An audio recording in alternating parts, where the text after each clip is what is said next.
Hello my dear guys, আসসালামু আলাইকুম। উসমান সাল মেডিকেল সার্ভিসেস ইউটিউব চ্যানেলের পক্ষ থেকে আপনাদের জানাই স্বাগতম। আশা করি আল্লাহর রহমতে আপনারা সবাই ভালো আছেন।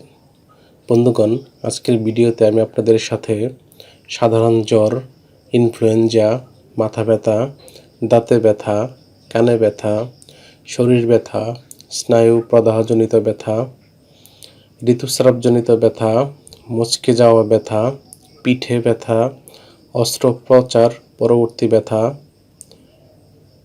প্রসব পরবর্তী ব্যথা, প্রদাহজনিত ব্যথা, বাতজনিত ব্যথা এবং শিশুদের টিকা পরবর্তী ব্যথায় অত্যন্ত কার্যকর একটি মেডিসিন এবং মেডিসিনটির নাম, দাম, গ্রুপ বা জেনারিক নাম, প্রস্তুতকারক কোম্পানির নাম, খাওয়ার নিয়ম এবং এর সাইড এফেক্টস বা পার্শ্ব প্রতিক্রিয়া সম্পর্কে আলোচনা করব।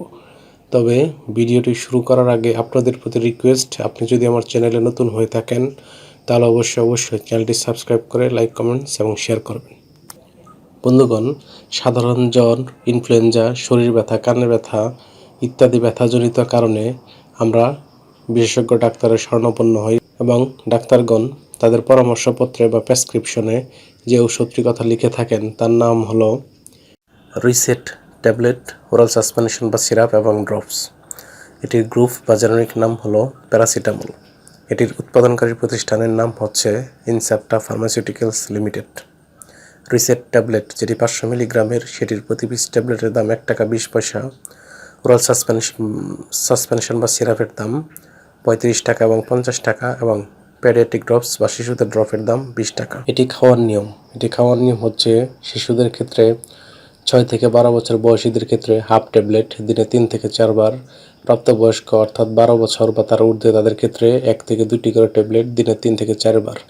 সিরাপের ক্ষেত্রে শিশু 3 মাসের নিচে 10 মিলিগ্রাম করে দিনে 3 থেকে 4 বার, 3 মাস থেকে 1 বছর বয়সীদের ক্ষেত্রে হাফ চা চামচ করে 3 থেকে 4 বার, 1 থেকে 5 বছর বয়সী শিশুদের ক্ষেত্রে 1 থেকে 2 চা চামচ করে দিনে 3 থেকে 4 বার, 6 থেকে 12 বছর বয়সীদের ক্ষেত্রে 2 থেকে 4 চা চামচ করে 3 থেকে 4 বার এবং 12 বছর বা তার ঊর্ধ্বে বয়সীদের ক্ষেত্রে 4 থেকে 8 চা চামচ করে দিনে 3 থেকে 4 বার সেবন করতে পারবে।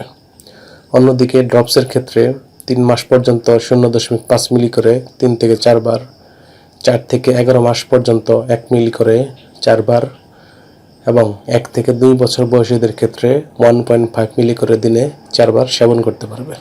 এটি খাওয়ার পর কিছু সাইড এফেক্টস যেমন অগ্নাশয়ের প্রদাহ, ফুসকুড়ি এবং অ্যালার্জি দেখা দিতে পারে।